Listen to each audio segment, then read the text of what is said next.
Hello coders, welcome to beta academy. இன்னைக்கு பார்க்க போற டாபிக் அஜாக்ஸ்.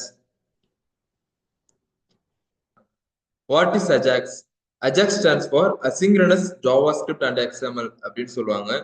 இதோட மெயின் பர்பஸ் என்ன அப்படின்னு பார்த்தீங்கன்னா, யூசர்ட் வந்து டேட்டாவை ரிசீவ் பண்றதா இருக்கட்டும், இல்லை நம்மள்ட்ட இருக்க டேட்டாவை யூசர்ஸ் ஏதாவது ஒரு ஆக்ஷன் பண்ணும்போது அதை ஷோ பண்றதா இருக்கட்டும், நம்மளோட ஃபுல் வெப்சைட்டுமே நம்ம ரீலோட் பண்ணாம ஒரு குறிப்பிட்ட ஃபங்க்ஷன்ஸ் மட்டும் நம்ம வந்து ரன் பண்ணி அதை வந்து நம்ம வந்து அச்சீவ் பண்றதுக்காக இந்த அஜாக்ஸ் அப்படிங்கறத நம்ம யூஸ் பண்றோம்.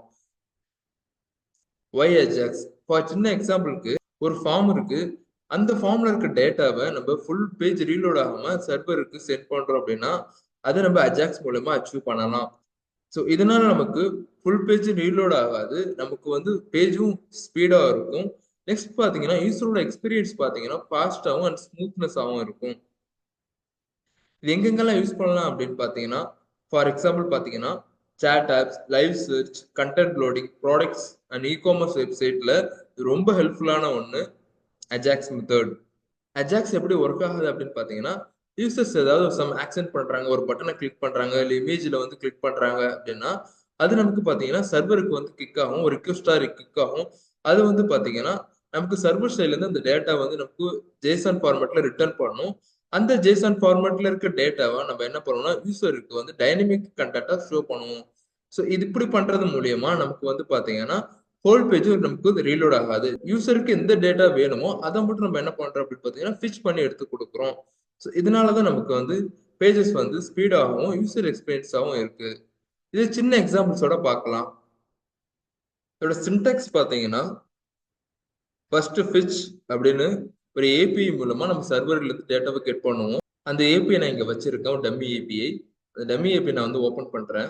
ஸோ இதுதான் ஒரு டம்மி ஏபிஐ. இது வந்து ப்ராடக்ட்ஸ், மொபைல் ஃபோன்ஸோட ப்ராடக்ட்ஸ் வந்து லிஸ்ட் இருக்கு. ஸோ அதை எப்படி நம்ம வந்து இந்த ஏபிஐல இருந்து நமக்கு வந்து கெட் பண்றது, நம்மளோட டேட்டாவை கெட் பண்றது அப்படிங்கிறத பார்க்கலாம். இந்த ஏபிஐ நம்ம ஃபிச் பண்ணும்போது நமக்கு வந்து ப்ராமிஸ் அப்படிங்கிறது ரிட்டர்ன் பண்ணும். இந்த ப்ராமிஸ்ல பாத்தீங்கன்னா ரிஜெக்ட், ரிசால்வ்டு அப்படின்னு ரெண்டு கான்செப்ட் இருக்கு. ரிசால்வ் ஆச்சுன்னா நமக்கு அந்த டேட்டா வந்து ஜேசன் ஃபார்மேட்ல கிடைக்கும். ரிஜெக்ட் ஆயிடுச்சுன்னா அது நம்ம வந்து கேட்ச் அப்படிங்கிற ஒரு எரர்ல வந்து நம்ம வந்து என்ன பண்ணணும்னா லாக் பண்ணுவோம். ஸோ இப்போ இந்த டம்மி ஏபிஐ நான் இங்க வந்து கொடுக்குறேன். நெக்ஸ்ட் பாத்தீங்கன்னா டாட் தென். ரிசால்வ்டுக்கு நம்ம டாட் தென்னு கொடுப்போம், ரிஜெக்ட்டுக்கு டாட் கேட்ச் அப்படின்னு கொடுப்போம். நம்ம ஃபிச் பண்ற ஏபிஐ ஃபர்ஸ்ட் ரெஸ்பான்ஸ் கிடைக்குதான்னு ஃபர்ஸ்ட் அதை வந்து ரிசால்வ் பண்ணுவோம். ரெஸ்பான்ஸ் கிடைச்சதுன்னா அந்த டேட்டாவை நம்ம ஜேசானா கன்வெர்ட் பண்ணுவோம். இந்த ஜேசான் ஃபார்மேட் நமக்கு ரிசால்வ் ஆச்சுன்னா அகைன் வந்து டாட் தென்ல வந்து அதை எடுப்போம்.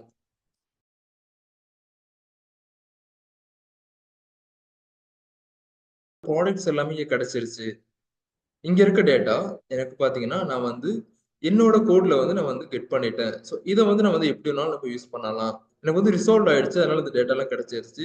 ஏதாவது யூசர்ஸ் வந்து நெட்வொர்க் எரர் இல்லைன்னா வந்து நம்ம ஏதாவது எரர் பண்றோம் அப்படின்னா அங்க வந்து நமக்கு வந்து ரிஜெக்ட் ஆகும் இல்லையா, அதை நம்ம எப்படி கெட் பண்றதுன்னா கேட்ச் அப்படி மூலியமா நம்ம வந்து கெட் பண்ணுவோம்.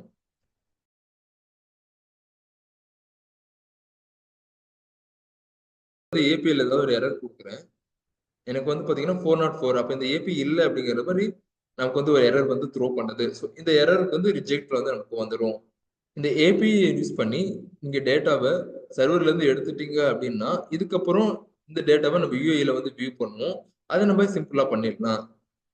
இப்போ இதுல இருக்க டைட்டில் இருக்க இந்த பிராண்டட் எல்லாமே நான் எடுக்கிறேன். ஐபோன், ஓப்போ, ரியல்மி, இதுல இருக்க எல்லா மொபைல் போனோட டைட்டில் மட்டும் நான் எப்படி எடுக்கிறேன் அப்படிங்கிறத பார்க்கலாம். இது ஒரு ஆப்ஜெக்ட் தான். இந்த ஆப்ஜெக்ட்ல இருக்கு நம்ம எப்படி டேட்டாவை கெட் பண்ணோம் அப்படிங்கிறத ஆல்ரெடி பார்த்துருந்தோம்.